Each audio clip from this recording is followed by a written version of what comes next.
What correlation is there between how fast you can run and move your feet and whether or not you can move the human heart of another man? What's the correlation of those two skill sets? None. I don't give a shit if you catch touchdowns. That doesn't make you a good leader. And I don't care if you're popular. That doesn't make you a leader. That just means you got eyeballs on you. A leader is somebody who takes responsibility for more than just him and says, I'm going to take responsibility for you three. It's not enough that my attitude is right. I'm going to come here and I'm going to ensure that my attitude is right first, but also that what? Yours and yours and yours is also right. And if your energy level starts to dip and I'm having a great day and you're not having a great day, I'm going to ensure that your day gets a little better because you're around me. You don't get to have a bad day by yourself without me pulling you up to a standard because what? Well, you know him. It's unacceptable. Your attitude is partly my responsibility. Now, do I control you? I don't. So check this out, guys. This is why leadership is so damn hard. And I don't know if anybody ever told you this before. Leadership requires you to take responsibility for things you don't control. And I'm going to tell you right now, unfiltered, if you want to lead, you've got to recognize taking responsibility for things you don't control, a bunch of the time it sucks. It sucks. But that's not a particularly good leadership marketing message, is it?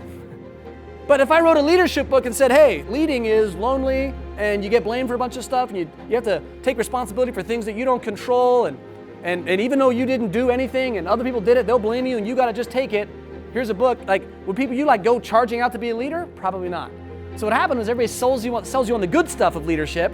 Then you get into the role of leadership and you realize that it's lonely, it hurts, it's painful a bunch of the times. You got to take responsibility for things you don't control. We kind of feel duped. And I'm going to put this out in front of you. If the mission is worth it, and if you love the people that you are around, well, then make a decision to be a leader. And you might not play a single snap in the game, but if you can take responsibility for other guys and you can help make them better, guess what you are? A leader. Because the measurement of a leader is not whether or not he can make plays. The measurement of a leader is whether or not he can what? Help other guys do things by moving hearts. And if I don't play a snap, but you guys do, and by my contribution, you guys play 4% better each, could that maybe win or lose a game? It sure could. And if by doing that, you can influence them, but I'm an instigator of that, right? I'm a spark for it. Great. And here's the other thing. If you're a player, don't feel like you're obligated to lead. I would much rather you be exceptionally clear if you're this guy and say, you know what? I want to go out there, focus 100% on my performance, 100% on doing my job, 100% on my role, and contributing who I am to this team. It's not being a leader, it's being a baller. And I'm going to take full responsibility for that. And I'm going to control everything about what I do. But I can't take responsibility for anybody else. And I want you to go make that decision. Coach is going to put you in a position to turn you loose. Is that fair? We didn't talk about this beforehand. Is that fair?